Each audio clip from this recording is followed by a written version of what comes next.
C'est notre grand rendez-vous européen sur RCF. Nous prenons des nouvelles de l'Union européenne avec vous, Camille Jurovic. Bonjour. Bonjour Nicolas Dufour. Vous êtes responsable du Centre Europe Direct Territoire Lorrain pour Citoyens et Territoire Grand Est. Et aujourd'hui, vous avez sélectionné 3 actualités. On va parler de la taxonomie verte, on va parler des 20 ans de l'euro, mais on va commencer par l'année européenne de la jeunesse. Oui, alors 2022 a été consacrée comme l'année européenne de la jeunesse par la Commission européenne.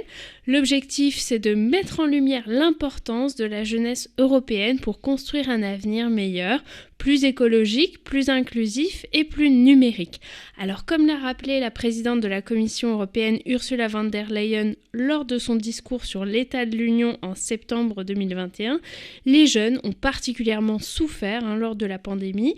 Ils ont été privés d'opportunités d'emploi, d'apprentissage, de mobilité et de rencontres. Ils se sont sacrifiés et c'est donc pour essayer de contrebalancer ces effets que 2022 leur est consacré. C'est une très bonne nouvelle, mais concrètement, qu'est-ce qui va être proposé aux jeunes lors de cette année européenne de la jeunesse ? Alors, les jeunes seront directement associés dans l'élaboration des politiques européennes et nationales. Ils ont d'ailleurs été consultés pour co-créer le programme de cette année. Alors, durant cette année, ils pourront aussi participer à des activités dans toute l'Europe, que ce soit des opportunités d'apprentissage, pour partager aussi leur vision de l'Europe ou encore rencontrer d'autres jeunes Européens. Alors, sur le papier, c'est beau, mais concrètement, dans la réalité, comment ça va être possible ? Eh bien, très pragmatiquement, pour soutenir les activités de cette année, des enveloppes des programmes Erasmus+ et du Corps européen de solidarité ont été abondées de 8 millions d'euros supplémentaires. Sur quels thèmes vont pouvoir débattre les jeunes en cette année européenne de la jeunesse ? Oui, alors d'après un sondage réalisé en novembre par la Commission européenne, les sujets qui sont jugés prioritaires par les jeunes, ce sont tout d'abord l'éducation et l'apprentissage. Ils veulent notamment une harmonisation des cursus au sein de l'Union européenne. Ensuite, c'est le changement climatique. Et enfin, j'allais dire, la santé et la santé mentale. Après 2 années de pandémie, les jeunes ont aussi exprimé un fort besoin de rencontres et d'échanges. Vous nous dites quand même qu'en première proposition, on retrouve l'harmonisation des cursus. Ça veut dire que les jeunes ont déjà intégré la dimension européenne. Tout à fait. On va passer à la deuxième actualité. Il s'agit de la taxonomie verte. Camille, on entend beaucoup parler de cette taxonomie verte ces derniers temps. Qu'est-ce que c'est concrètement ? Oui, alors la taxonomie verte de l'Union européenne, c'est un système de classification des activités économiques qui permet d'identifier celles qui sont durables sur le plan environnemental, c'est-à-dire celles qui n'aggravent pas le changement climatique. La taxonomie verte, c'est la véritable boussole environnementale de l'Union européenne. Elle a été lancée par la Commission européenne en 2018 pour justement guider et mobiliser les investissements privés pour là aussi parvenir à la neutralité climatique d'ici à 2050. On retiendra l'expression, en tout cas boussole environnementale, ça dit bien les choses.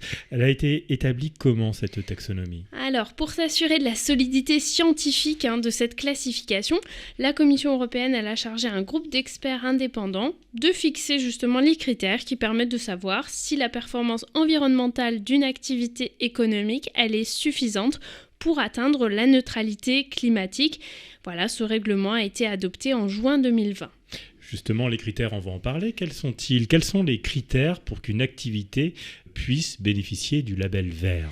Eh bien, pour qu'une activité puisse bénéficier du label vert au sens de la taxonomie, elle doit contribuer fortement à au moins un des 6 objectifs suivants: l'atténuation du changement climatique, l'adaptation au changement climatique, l'utilisation durable et la protection des ressources aquatiques et marines, la transition vers une économie circulaire, la prévention et le contrôle de la pollution, et enfin la protection et la restauration de la biodiversité et des écosystèmes. Ce sont les seules conditions ou il y en a encore d'autres ? Alors oui, pour que l'activité bénéficie du label vert, il faut aussi qu'elle ne porte pas un préjudice important aux 5 autres critères et qu'elle respecte des garanties minimales en matière de droits humains et de droits du travail. Alors attention, là ça peut prêter à débat. On entend parler du gaz aussi, du nucléaire qui entre dans cette taxonomie verte. Pourquoi est-ce que la Commission européenne a proposé de les y inclure ? Eh bien oui, alors après 2 ans de discussions techniques, la Commission européenne a proposé le 31 décembre d'y intégrer le gaz et le nucléaire. Alors, il faut savoir que la taxonomie, elle prend en compte 2 autres catégories d'activités autres que les activités durables. C'est ce qu'on appelle les activités transitoires. Et il s'agit donc des activités pour lesquelles il n'existe pas d'alternative bas carbone, mais dont les émissions de gaz à effet de serre, elles correspondent aux meilleures performances du secteur. Le gaz et le nucléaire ont ainsi été intégrés comme activité transitoire. C'est une décision que la Commission européenne a prise seule ou bien elle a été conseillée ? Alors, pour faire sa proposition, la Commission européenne a pris en compte les avis scientifiques et les progrès technologiques et elle a donc considéré que le gaz naturel et le nucléaire ont un rôle à jouer pour faciliter le passage vers un avenir qui s'appuie principalement sur les énergies renouvelables. Cette intégration à la taxonomie d'une activité liée au secteur nucléaire, elle se fait sans condition ou bien il y a quand même quelques conditions préalables ? S'il y a quand même quelques conditions préalables, il y a par exemple des garanties qui sont demandées en matière de traitement des déchets et de démantèlement des installations nucléaires en fin de vie. Il faut également un permis de construire pour les nouvelles centrales avant 2045 et la réalisation de travaux pour prolonger la durée de vie des réacteurs avant 2040. Enfin, quelles sont les prochaines étapes pour l'adoption de la nouvelle taxonomie ? Eh bien, la Commission européenne, elle a transmis cette proposition pour consultation aux États membres. Ils ont jusqu'au 21 janvier pour apporter leur contribution. Et là, la Commission procédera ensuite à l'adoption de l'acte législatif délégué, le texte qui sera ensuite transmis au Parlement européen et au Conseil pour examen, lesquels auront alors 4 mois pour formuler toute objection. Merci beaucoup pour toutes ces précisions. On va passer à la 3e actualité, Camille Jurovic. Un certain nombre d'entre nous vont prendre un petit coup de vieux. On va parler des 20 ans de l'euro. Ça fait 20 ans déjà. Oui, alors on vient de fêter effectivement le 1er janvier 2022, les 20 ans de l'euro.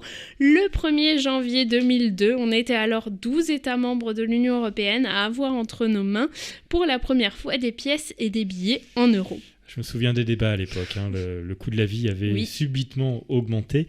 De quelle manière on peut dire avec le recul que l'euro a simplifié notre quotidien ? Eh bien, l'euro nous a assuré la stabilité des prix, des taux d'intérêt durablement bas, mais aussi la protection de l'épargne, des opportunités pour les investisseurs et bien sûr la suppression des coûts de change. L'euro nous apporte depuis 20 ans de nombreux avantages économiques concrets.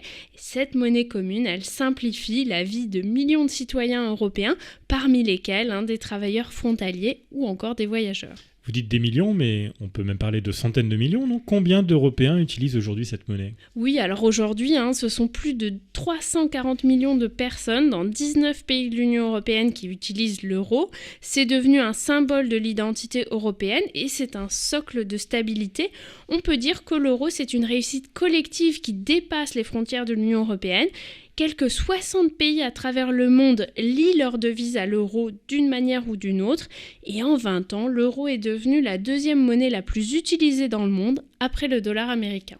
Alors, je me dois tout de même de revenir sur le sujet. On a beaucoup dit à l'époque et dans les années qui ont suivi l'adoption de l'euro que le coût de la vie avait subitement augmenté. Alors, est-ce que ce sentiment que l'euro a fait augmenter les prix est juste ?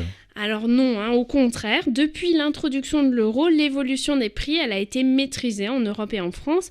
Avant l'euro, l'inflation en France, elle pouvait atteindre des niveaux très élevés, jusqu'à plus de 10% dans les années 80. Et depuis l'euro, la hausse des prix n'a quasiment jamais dépassé les 2% par an. Vous nous le jurez ? Oui. Et qu'est-ce qui explique alors l'inflation qu'on connaît aujourd'hui ? Alors, c'est la réouverture rapide de nos économies suite à la pandémie de Covid-19 et la flambée des prix de l'énergie qui est liée à la forte reprise économique en Asie et aussi aux aléas climatiques qui ont des effets sur le niveau des prix en Europe, mais c'est une situation qui est exceptionnelle et qui n'est pas amenée à durer.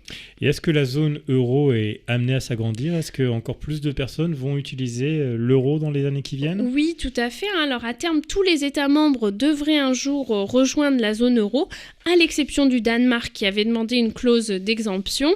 La Croatie devrait être le prochain pays à adopter l'euro. possiblement le 1er janvier 2023 si elle remplit tous les critères.